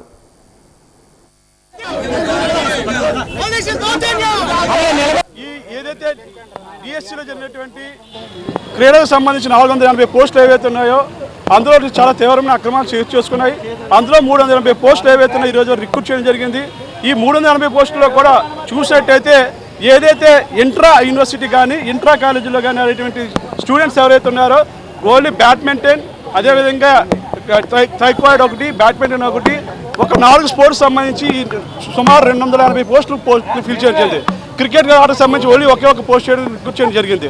ఇదంతా ఎలాగుందంటే నారా లోకేష్ గారి ప్రతి ఒక్క విద్యార్థి దగ్గర నుంచి కూడా విపరీతమైన డబ్బులు దండుకొని టీడీపీలో మహాకూటమిలో నాయకులందరూ కూడా డబ్బులు దండుకొని స్పోర్ట్స్ కోటాలో ఉన్నటువంటి ఉద్యోగాలన్నీ కూడా అమ్ముకోవడం జరిగింది. ఏదైతే ఈ 288 ఏవైతే ఇచ్చే ఉన్నారో ఈ 280లో కూడా ఏ విధంగా ఇచ్చారు, జనరల్గా ఒక మెరిట్ ప్రకారం నేషనల్ పార్టిసిపేట్ చేసే సర్టిఫికేషన్ ఉండాలి, లేదంటే స్టేట్ లెవెల్ సర్టిఫికేషన్ ఉండాలి. కానీ ఒక విద్యార్థి దశలో ఉన్నటువంటి కాలేజీ లెవెల్ ఉన్నటువంటి వాళ్ళకి కానీ అదే యూనివర్సిటీ లెవెల్ వాళ్ళకి కూడా ఈ రిక్రూట్మెంట్ చేయడం జరిగింది. ముఖ్యంగా ఓన్లీ బ్యాడ్మింటన్కి సంబంధించినటువంటి సుమారు 80 మందికి ఇవ్వడం జరిగింది. అదేవిధంగా థైక్వాయిడ్ జరిగినటువంటి వాళ్ళకి ఇవ్వడం జరిగింది. అదేవిధంగా అంటే అసలు ఏదైతే ఫుట్బాల్ కానీ, క్రికెట్ కానీ, లేకపోతే అథ్లెటిక్స్లో కానీ, వాలీబాల్లో కానీ, బాక్సింగ్లో కానీ ఇతరులైన ఏ స్పోర్ట్స్ని కూడా తీసుకోకుండా ఓన్లీ 2-3 స్పోర్ట్స్ సంబంధించి వాళ్ళనే టోటల్గా 280 పోస్ట్ ఫిల్ చేయడం చాలా అన్యాయం. అదే కాకుండా ఇందులో రూల్స్ ఆఫ్ రిజర్వేషన్ ప్రకారం ఒక ఎస్టీ మహిళ అయిన తర్వాత అందులో ఫిల్ అవ్వని చోటలో ఎస్టీ జన్కి ఇవ్వాలి, అంటే మేల్కి ఇవ్వాలి, లేదంటే దాని తర్వాత ఎస్సీ మహిళకి ఇవ్వాలి, తర్వాత ఎస్సీ మెన్కి ఇచ్చిన తర్వాత. కేంద్ర రాష్ట్ర ప్రభుత్వాలు డీజిల్పై వేస్తున్న పన్నులను రద్దు చేసి పెంచిన ధరలు తగ్గించాలని సిఐటియు అనుబంధ ఆటో రిక్షా కార్మిక సంఘం డిమాండ్ చేసింది. ఈ మేరకు కలెక్టరేట్ వద్ద ధర్నా నిర్వహించింది. ఈ సందర్భంగా యూనియన్ నాయకులు మాట్లాడారు. పెట్రోల్, డీజిల్ ధరల పెరుగుదల ప్రభావం నిత్యావసర వస్తువుల ధరపైన పడుతుందని అన్నారు. తరచూ వీటి ధరల పెంపు సామాన్యునికి గుద్దుబండగా తయారైందని వాపోయారు. స్త్రీ సాక్షి పథకం కింద మహిళల ఉచిత బస్సు ప్రయాణం వల్ల ఆటో వాలాల పరిస్థితి ఆగమ్య గోచరంగా మారిందని ఆవేదన వ్యక్తం చేశారు. సామాన్యుల జీవనాన్ని ప్రభావితం చేసే పెట్రోల్, డీజిల్ ధరలను కూటమి ప్రభుత్వం నియంత్రించాలని, లేకుంటే ప్రజల నుంచి ప్రతిఘటన ఎదుర్కోక తప్పదని హెచ్చరించారు. ప్రజల భారాలు ఆటో కార్మికులను అడ్డు ఎరగట్టుగా సమస్యలు పెడుతూ ఈరోజు ఆటో కార్మికులు ఈరోజు ఉచిత బస్సు పెట్టారు. ఉచిత బస్సు పెట్టడం వల్ల మాకేం అభ్యంతరం లేదు. కానీ దానికి ప్రతిఫలంగా ఆటో కార్మికులు నష్టపోతున్న వారికి ఏదో ఒక భరోసా ఇవ్వాలి. అది ఇవ్వకుండా ఈరోజు ఉచిత బస్సు పెట్టి ఎక్కడ కూడా ఆటో కార్మికులు నష్టపోతే ప్రయత్నం చేస్తుంది. పెట్రోల్, డీజిల్ మళ్ళీ పెంచి ఈరోజు విపరీతంగా భారాలు పెంచుతూ ఉన్నారు. ఈరోజు మన నరేంద్ర మోడీ డీజీపీ అని చెప్తున్నారు. అంటే డీజిల్, పెట్రోల్, గ్యాస్ ఆ పెట్రోల్ మీద అంటే డీజీపీ అంటే ప్రజలకు ఏదో ఉపయోగపడింటే ఆటో కార్మికుల సంక్షేమ బోర్డుల మీద ఏమైనా ఏర్పాటు చేస్తాం అనుకున్నాం. కానీ డీజీపీ అంటే పెట్రోల్, డీజిల్, గ్యాస్ ధర మీద పెంచడం సీక్రెట్గా చెప్తున్నారు. ఈరోజు బీజేపీ ఎలాగుందంటే బాబు, జగన్ అన్నట్టుగా ఎలాగుందో ఈరోజు బీజేపీ మీద కూడా అలాగే ప్రయత్నం చేస్తుంది. రానున్న రోజు ఏదైనా సరే ఈ పెంచిన పెట్రోల్, డీజిల్ అన్నీ తగ్గించాలి. చంద్రబాబు నాయుడు గారు అంటున్నారు, మేము నా వెనకాల వచ్చిన కాన్వెన్స్ తగ్గించుకుంటున్నాను ఎందుకంటే డీజిల్ రేటు పెరగడం వల్ల చెప్తున్నారు. ఆయన కాన్వెన్స్ తగ్గించుకోవట్లేదు. తగ్గించుకోవాలంటే ఈ రేటు పెరగక ముందే తగ్గించుకోవాలి. కానీ ఈ రోజు ఎందుకు తగ్గించుకోవాలంటే మీరు ఎవరు కూడా బళ్ళు తోలకండి, ఆటోలు తోలకండి, ఇంట్లో కూర్చోండి అని చెప్తున్నారు. అంటే ఆయన అక్కడి నుంచి ఎక్కడికి డీజిల్ పెరగ తగ్గుతుందని చెప్తే మరి ఈరోజు ఆటో కార్మికులు ఉచిత బస్సు ఎక్కమని చెప్తున్నారు మనల్ని, లేకపోతే ఆర్టీసీ బస్సు ఆదాయం పెంచమని చెప్తున్నారు. ఆర్టీసీ బస్సు ఆదాయం పెంచితే ఆటో కార్మికులు ఎలా బతుకుతారు, సామాన్య ప్రజలు ఎలా బతుకుతారు? ఈరోజు ఏదైతే రవాణా రంగం పెరుగుతుంది, పెట్రోల్, డీజిల్ పెరగడం వలన రవాణా రంగంలోనే విపరీతమైన భారాలు పెరుగుతూ ఉన్నాయి. ఈరోజు ప్రభుత్వం ఏదైతే పెట్రోల్, డీజిల్ పెరిగిందో దాన్ని వెంటనే తగ్గించాలి. కలెక్టరేట్ సమావేశ మందిరంలో ప్రతి సోమవారం మాదిరిగానే అధికారులు ప్రజా సమస్యల పరిష్కార వేదికను నిర్వహించారు. జేసీ విద్యాధరి స్వయంగా బాధితుల నుంచి వినతులు స్వీకరించారు. జిల్లా నలుమూలల నుంచి వివిధ సమస్యల మీద వచ్చిన ప్రజలు అధికారులు ఆర్జీలు అందజేశారు. జేసీతో పాటు డిఆర్డీఓ విశ్వేశ్వరనాయుడు, జీవీఎంసీ అదనపు కమిషనర్ సత్యవేణి వినతులు స్వీకరించారు. భూ వివాదాలు, కుటుంబ తగాదాలు, డిఎస్సీ నిర్వహణలో అవకతవకలపైన, సంక్షేమ పథకాల అమలుకు సంబంధించి ఇబ్బందులపైన పలువురు సంబంధిత అధికారులకు ఆర్జీలు అందజేశారు. జేసీ కొన్ని సమస్యలకు సంబంధిత అధికారుల సమక్షంలో అక్కడికక్కడే పరిష్కారం సూచించారు.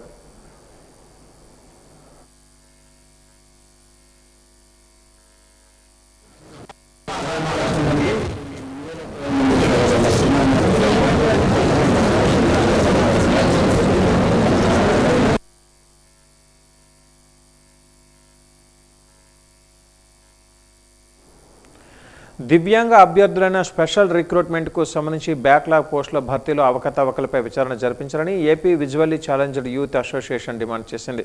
రాష్ట్ర వ్యాప్తంగా అన్ని జిల్లాల కలెక్టరేట్లో జరిగిన పీజీఆర్ఎస్లో అధికారులకు వినతి పత్రాలు అందజేశారు. ఇందులో భాగంగా విశాఖ జిల్లా కలెక్టరేట్లో పీజీఆర్ఎస్లో అసోసియేషన్ రాష్ట్ర సభ్యులు వీరబాబు అధికారులకు వినతి పత్రాన్ని అందజేశారు. ఈ సందర్భంగా ఆయన మాట్లాడారు.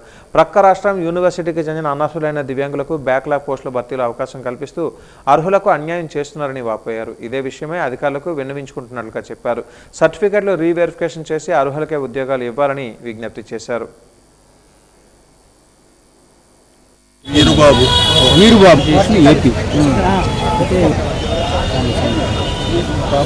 నాకు దివ్యాంగుల బ్యాక్లాగ్ పోస్టులు చాలామంది అందులో కూడా కొన్ని అక్రమంగా రిక్రూట్మెంట్ చేసుకుంటున్నారు అన్నమాట. పక్క స్టేట్ నుంచి ఈ స్టేట్కి ఎలిజిబుల్ ఉన్న పక్క స్టేట్ యూనివర్సిటీ నుంచి సంపాదించిన సర్టిఫికేట్లతో ఈ స్టేట్లో కూడా రిక్రూట్మెంట్ చేసుకుంటున్నారు అన్నమాట. అది ఎవరైతే ఎలిజిబుల్ ఉంటారో వాళ్ళకి జెన్యున్గా వాళ్ళకి పోస్టింగ్లు వేయాలి అని చెప్పేసి మేము కోరుకుంటున్నాం అన్నమాట. దానికోసం రీవెరిఫికేషన్ చేసి అర్హులైన వారికి పోస్టింగ్లు అనేవి వాళ్ళకి వేయించాల్సిందిగా మేము కోరుకుంటున్నాం సార్. చాలామంది ఇప్పుడున్న వాళ్ళలో లేరు, అర్హులైన వాళ్ళకి ఎవరికి దక్కట్లేదు. అనర్హులకి పక్క స్టేట్ నుంచి అక్రమంగా చేసుకుంటున్న వాళ్ళకి జరుగుతున్నాయి. దాని గురించి కొద్దిగా జెన్యున్గా వెరిఫికేషన్ చేసి వాళ్ళకి ఆ పోస్టింగ్లు అనేవి వేయాల్సిందిగా మేము కోరుకుంటున్నాం. ఆ కలెక్టర్ గారికి ఇప్పటికే దానికి సంబంధించిన రిప్రజెంటేషన్ అనేది ఇవ్వడం జరిగింది. తర్లువాడ గూగుల్ డేటా సెంటర్లో భూములు కోల్పోయిన రైతులకు తక్షణమే నష్టపరిహారం చెల్లించాలని సిపిఐ విశాఖ జిల్లా సమితి డిమాండ్ చేసింది. ఈ మేరకు కలెక్టరేట్ పీజీఆర్ఎస్లో అధికారులకు వినతి పత్రాన్ని అందజేసింది. అనంతరం తర్లువాడ బాధితుల తరఫున సిపిఎం నాయకులు బి గంగారావు మాట్లాడారు. గూగుల్ డేటా సెంటర్ పనులు చురుగ్గా సాగుతున్నాయని, కానీ రాష్ట్ర ప్రభుత్వం ఇంతవరకు బాధిత రైతులకు నష్టపరిహారం చెల్లించకుండా వేధించడం బాధాకరమని అన్నారు. దీన్ని సిపిఎం తీవ్రంగా ఖండిస్తుందని అన్నారు. బలవంతంగా భూములు లాక్కున్న 520 మంది రైతులకు ఇచ్చిన హామీ మేరకు ఒక్కొక్కరికి 5 సెంట్ల భూమి, 5 లక్షల రూపాయల నష్టపరిహారం, నిర్మాణ పనులలో వారికి ఉద్యోగ అవకాశాలు కల్పించాలని డిమాండ్ చేశారు. గూగుల్ వస్తే విశాఖ బాగా అభివృద్ధి చెందుతుందని, తర్లువాడ బాగా సంపన్నమవుతుందని చెప్పారు. కానీ అందుకు భిన్నంగా వారి భూములు, వ్యవసాయం, జీవనాధారం పోయి దిక్కు తోచని స్థితిలో ఉన్నారని వాపోయారు. భూములు ఇచ్చినటువంటి రైతులకి ఈ రోజు కూడా చంద్రబాబు నాయుడు ప్రభుత్వం నష్టపరిహారం చెల్లించకుండా తీవ్రంగా వేధిస్తూ ఉన్నది. దీన్ని మేము తీవ్రంగా ఖండిస్తూ ఉన్నాం. వీళ్ళంతా కూడా పేద రైతులు.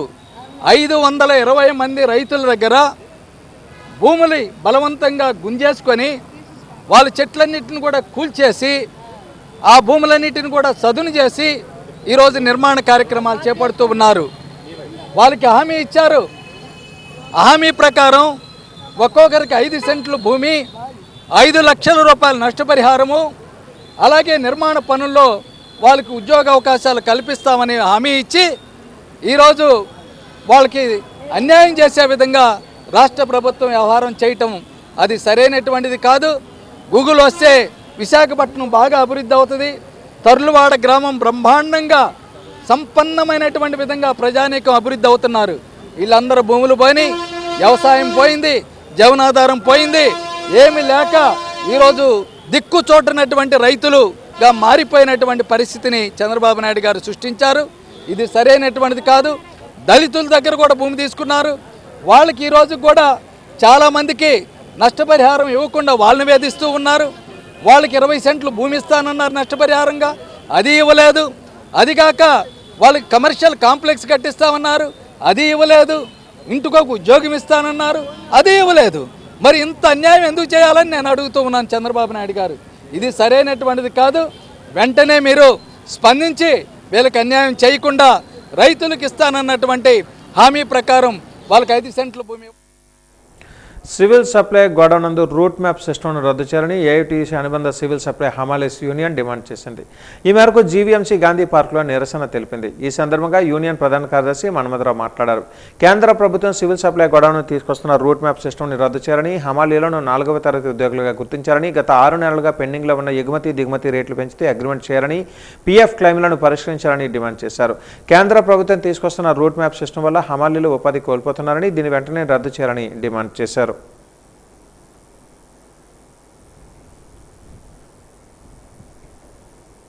రాష్ట్ర వ్యాప్తంగా కూడా కేంద్ర ప్రభుత్వం అనేది రూట్ మ్యాప్ సిస్టమ్ అనేది ప్రవేశపెడతా ఉంది. ఇది అత్యంత ప్రమాదకరం. కార్మికులకు ఉపాధి లేకుండా పోతుంది, వాళ్ళకి ఆదాయాలు కూడా దండి కొడుతుంది. అంటే ఒక మండల పాయింట్కున్న అలాట్మెంట్ కానీ, రేషన్ బియ్యం అలాట్మెంట్ కానీ, అలాగే మండలానికి ఉన్న అనుబంధంగా ఉన్న డీలర్ షాపులు కానీ వేరే మండలానికి అనేది బదలాయింపు అనేది చేయడం ఈ రూట్ మ్యాప్ తాలూకు ఉద్దేశం. అలాగే అనేది ఒక మండలంలో ఇంతవరకు ఉన్న పని అనేది ఎన్ని లారీలు వస్తాయో ఆ లారీల సంఖ్య అనేది తగ్గిపోవడంతో అక్కడ ఉన్న హమాలీల తాలూకా పనికి అనేది రక్షణ లేకుండా పోతాయి, ఆదాయాలు కూడా కుంగిపోవడం అనేది జరుగుతాయి. అందువల్ల చాలా నష్టదాయకంగా ఈ రూట్ మ్యాప్ సిస్టమ్ అనేది ఉంది. అందువల్ల ఇమీడియట్లీగా రద్దు చేయాలని కేంద్ర ప్రభుత్వాన్ని, రాష్ట్ర ప్రభుత్వాన్ని అనేది మేము డిమాండ్ చేస్తా ఉన్నాం. రెండోది 2026 జనవరి 1వ తారీఖు నుంచి కొత్త రేట్లు అనేది, కూలీ రేట్లు అనేది అమలు చేయాలి. ప్రతి 2 సంవత్సరాలకి అనేది కూలీ రేట్లు అగ్రిమెంట్ చేయాలి. 2025 డిసెంబర్ తోటి అగ్రిమెంట్ కాలపరిమితి అయిపోయింది. కొత్త కూలీ రేట్లు పెంచకుండా 6 నెలల నుంచి కూడాను సివిల్ సప్లై కార్పొరేషన్ అనేది ఇబ్బందులకు గురి చేస్తుంది. హమాలీలు వెంటనే కూలీ రేట్లు పెంచాలి, లేకపోతే రాష్ట్ర వ్యాప్తంగా పనులు బంద్ చేయడానికి కూడా వెనకాడే సమస్య లేదని సందర్భంగా తెలియజేస్తాను. ఇటీవల కాలంలో వడ్లపూడిలో ఒక హమాలీ అనేది వడ్డదెబ్బలు తగిలి చనిపోవడం అనేది జరిగింది. ఆ కార్మికుని నష్టపరిహారం కానీ, గ్రాడ్యుటీ కానీ ఇప్పటి వరకు చెల్లించలేదు. వెంటనే వాళ్ళకి నష్టపరిహారం కింద 25 లక్షల రూపాయలు ఎక్స్గ్రేస్ చెల్లించాలని రాష్ట్ర ప్రభుత్వం అనేది మేము డిమాండ్ చేస్తా ఉన్నాం. వెంటనే ఈ సమస్యలుగా పరిష్కరించకపోతే రానున్న కాలంలో పెద్ద ఎత్తున ఆందోళన కార్యక్రమాలు పాల్గొంటాం. జీవీఎంసీ పాత కౌన్సిల్ సమావేశ మందిరంలో అధికారులు ప్రజా సమస్యల పరిష్కార వేదికను నిర్వహించారు. మహావిశాఖ నగర పరిధి వివిధ ప్రాంతాల నుంచి పలువురు ప్రజలు తమ సమస్యలను పరిష్కరించాలని కోరుతూ ఈ పీజీఆర్ఎస్లో కమిషనర్ కేతన్ గారు, అదనపు కమిషనర్లు రమణమూర్తి, వర్మలకు వినతి పత్రాన్ని అందజేశారు.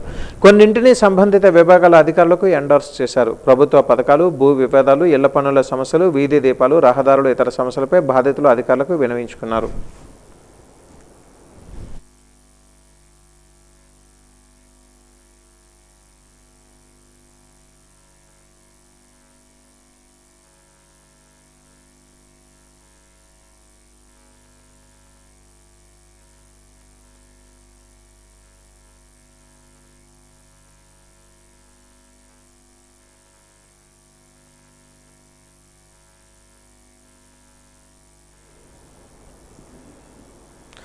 వైసీపీ మాజీ ఎంపీ ఎంవీవీ సత్యనారాయణ 100 కోట్ల అక్రమ భవన నిర్మాణాన్ని ఆపాలని మాజీ కార్పొరేటర్ మూర్తి యాదవ్ విజ్ఞప్తి చేశారు. ఈ మేరకు జీవీఎంసీ పీజీఆర్ఎస్లో అధికారులకు వినతి పత్రాన్ని అందజేశారు. ఈ సందర్భంగా ఆయన మాట్లాడారు. ఎంవీవీ పీక్ పేరిట నగర నడిబొడ్డున సిరిపురంలో నిర్మిస్తున్న బహుళ అంతస్తుల నిర్మాణ అనుమతులు రద్దు చేయాలని, అక్రమంగా కేటాయించిన టీడీఆర్ బాండ్లను రద్దు చేయాలని డిమాండ్ చేశారు. జారీ చేసిన టీడీఆర్ బాండ్లపై విచారణ జరిపి టీడీఆర్ బాండ్ల కోసం గుర్తించిన భూమిని ఎంవీవీ నుంచి వెంటనే స్వాధీనం చేసుకోవాలని కోరారు.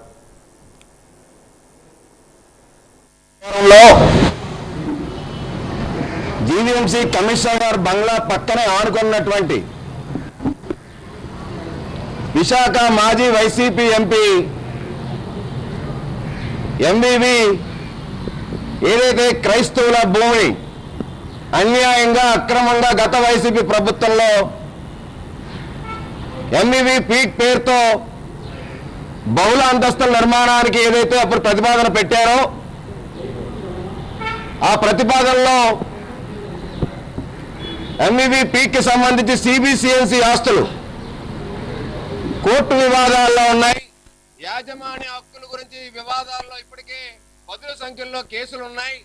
దానికి గత వైసీపీ ప్రభుత్వంలోనే అక్రమంగా 63 కోట్ల రూపాయలు టీడీఆర్ ని ఎంవీవీ పీక్ లో ఉన్నటువంటి దినకర్ త్యాగరాజన్ పేరు మీద అక్రమంగా జారీ చేశారని, అదే ఎంవీవీ పీక్ కి వాస్తు దోషం కింద ప్రజల సౌకర్యార్థం ఆ యొక్క టైకుండ్ కూడల్ని ఎంబీవీ గురించి ఏదైతే మూసివేశారు గత ప్రభుత్వంలో కూడా కాకినాడలో ఇదే తతంగం టీడీఆర్ల కుంభకోణం ఏదైతే అక్కడ సబ్స్టేషన్ పేరుతో 33 kV సబ్స్టేషన్ పేరుతో దుమ్మలపేటలో జరిగినటువంటి టీడీఆర్ కుంభకోణం మీద రాష్ట్ర ప్రభుత్వానికి ఇప్పటికే విజిలెన్స్ అధికారులు నివేదిక ఇవ్వటం, దాని మీద చర్యలు తీసుకోమని చెప్పి విజిలెన్స్ అండ్ ఎన్ఫోర్స్మెంట్ వాళ్ళు చీఫ్ సెక్రటరీ గారికి లేఖ రాశారని చెప్పి సాక్షాత్ నివేదిక బయటకు వచ్చింది.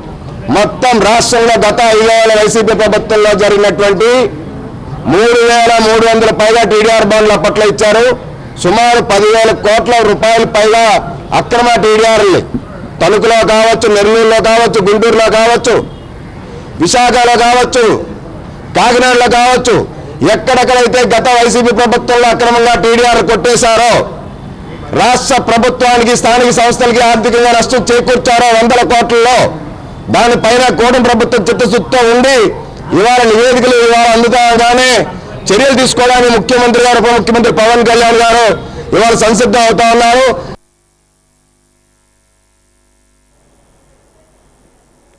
రెండేళ్లలో సుపరిపాలన అందించమని కూటమి నేతలు చంద్రబాబు, పవన్ కళ్యాణ్, లోకేష్లు భుజాలు ఎగరేసుకుంటున్నారని వైసీపీ దక్షిణ నియోజకవర్గం ఇన్ఛార్జ్ వాసుపల్లి గణేష్ కుమార్ విమర్శించారు. కూటమి 2 ఏళ్ల పాలనా వైఫల్యాలను ఎనగడుతూ వైసీపీ దక్షిణ నియోజకవర్గ నాయకులతో రౌండ్ టేబుల్ సమావేశాన్ని నిర్వహించారు. చంద్రబాబు కళ్ళుండి ప్రజా సమస్యలను చూడలేకపోతున్నారని, అక్రమాల గురించి విమర్శలు వెల్లువెత్తుతున్న లోకేష్ చెవులకు వినబడటం లేదని, అన్యాయాన్ని ప్రశ్నిస్తామని గొప్పలు చెప్పుకున్న పవన్ కళ్యాణ్ నోరు మూసుకుంటున్నారని అర్థం వచ్చేలా 3 వానరాల వేషధరులతో రౌండ్ టేబుల్లో ప్రత్యేక ఆకర్షణగా నిలిచాయి.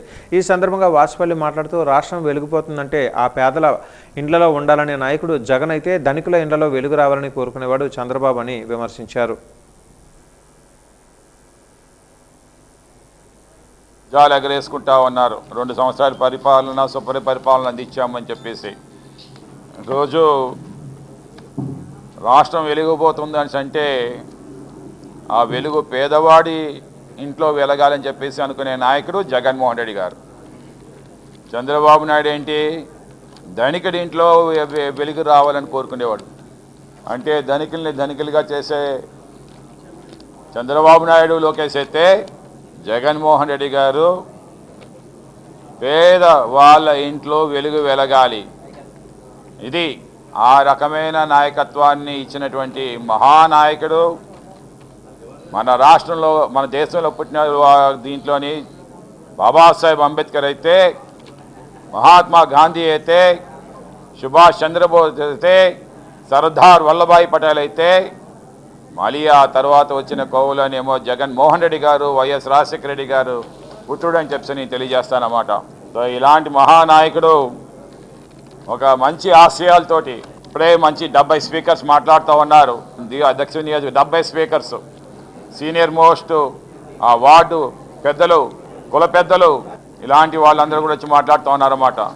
ఒక చిన్న పిల్లలు తలసీమతోటేమో పిల్లలు చనిపోతూ ఉంటే, బ్లడ్ లేక, బ్లడ్ ట్రాన్స్ప్లాంటేషన్ జరగక చనిపోతూ ఉంటే, వాళ్ళకంటూ ఒక 10,000 రూపాయలు, అసలు ఓటర్ కాదా అని చెప్పి చూడకంటేనా 10,000 రూపాయలు పెన్షన్ ఇచ్చిన ఘనత జగన్మోహన్ రెడ్డి గారు ప్రవేశపెట్టారన్నమాట. చూడండి అది ఎంత ఫోర్సీనెస్. అలాంటి పిల్లల్ని కూడా ఆదుకోవాలనే బాధ్యత. ఎందుకంటే అది ఎక్కడి నుంచి వచ్చిందండి, కొన్ని వేల కిలోమీటర్లు జగన్మోహన్ రెడ్డి గారు కోట్లాది మంది ప్రజల గుండె విన్నారు ఆ రోజు. జై జగన్ నినాదాల మధ్య సాగిన ప్రజా సంకల్ప యాత్రలో జగన్మోహన్ రెడ్డి గారు ఆ విన్న మాటలకి తగ్గ పాలసీస్ని ఎస్ఐఆర్పై పూర్తి అవగాహన కలిగి ఉండాలని విజయనగరం మండలం ఎలక్షన్ డిప్యూటీ తహసీల్దార్ డి గాంధీ తెలిపారు. ఢిల్లీ నుంచి ఎస్ఐఆర్పై టెలికాన్ఫరెన్స్ సంబంధిత ఉన్నత స్థాయి అధికారులు నిర్వహించారు. డిప్యూటీ తహసీల్దార్ గాంధీ పర్యవేక్షణలో టెలికాన్ఫరెన్స్ సంబంధిత సిబ్బంది విన్నారు. ఈ సందర్భంగా ఆయన మాట్లాడుతూ ఎస్ఐఆర్ సర్వేకు తగిన ప్రణాళికలు సిద్ధం చేసుకుంటున్నామని అన్నారు.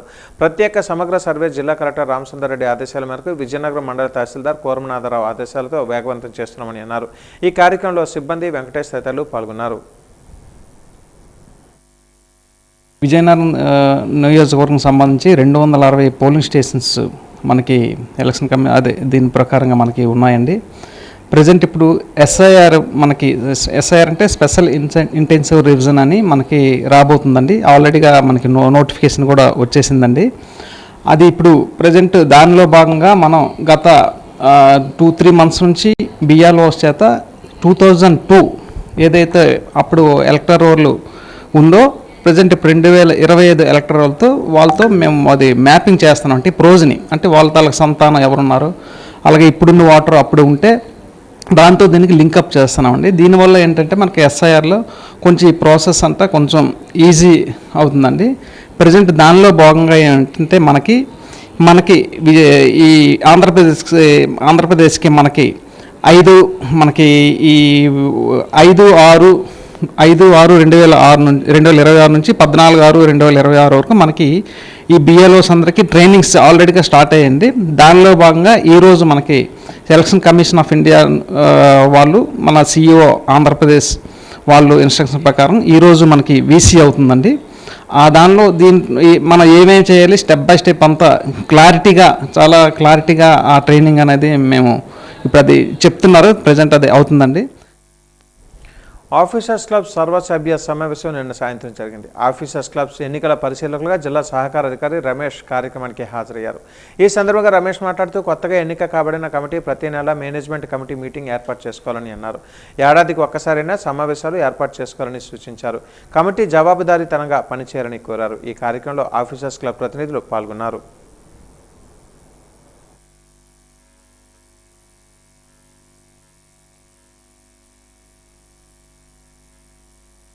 అనుగుణంగా మనం ఏ బైలాస్ ఏ విధంగా మార్చుకోవాలనే దాని మీద జనరల్ బాడీ వాళ్ళు చెప్పారు. ఏ ఒక్క రైతుకే అన్యాయం జరగకుండా చూడాలనే సదుద్దేశంతో ముఖ్యమంత్రి చంద్రబాబు నాయుడు ఉన్నారని, అందరికీ న్యాయం జరిగేలా చూస్తామని జిల్లా ఇన్ఛార్జ్ మంత్రి వంగలపూడి అనిత తెలిపారు. మంత్రి కొండపల్లి శ్రీనివాస్ జిల్లా కలెక్టర్ ఎస్ రామసుందర్రెడ్డిలతో కలిసి మంత్రి జిందాల్ రైతులతో మాట్లాడారు. వారి సమస్యలన్నింటినీ ప్రతి ఒక్కరి సమస్యను విని సానుకూలంగా స్పందించారు. సమస్యను ఓపెన్గా చర్చించుకుందామని అందరూ సహకరించాలని కోరారు.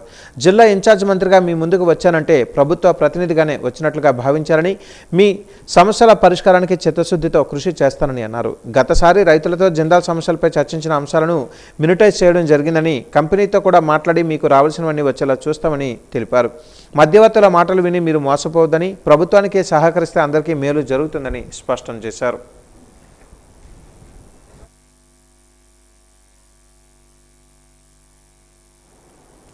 వాజు న్యూస్ ముగించే ముందు ముఖ్యాంశాలు మరొక్కసారి. వేపాడ మండలం బల్లంకి గ్రామంలో పట్టాదార్ పాస్ పుస్తకాల పంపిణీ చేసిన హోంమంత్రి అనిత.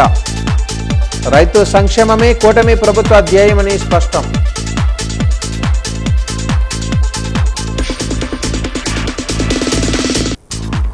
చంద్రబాబే వెన్నుపోటుదారుడు. వెన్నుపోటుకి 2 ఏళ్ల కార్యక్రమంలో మాజీ డిప్యూటీ స్పీకర్ కోలగట్ల ఆరోపణ.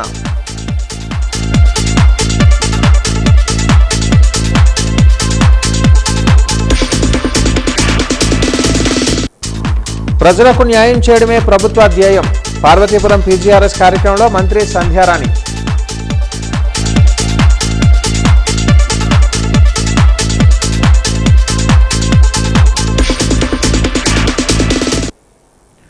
వాజు న్యూస్ ఇంతటితో సమాప్తం. నమస్కారం.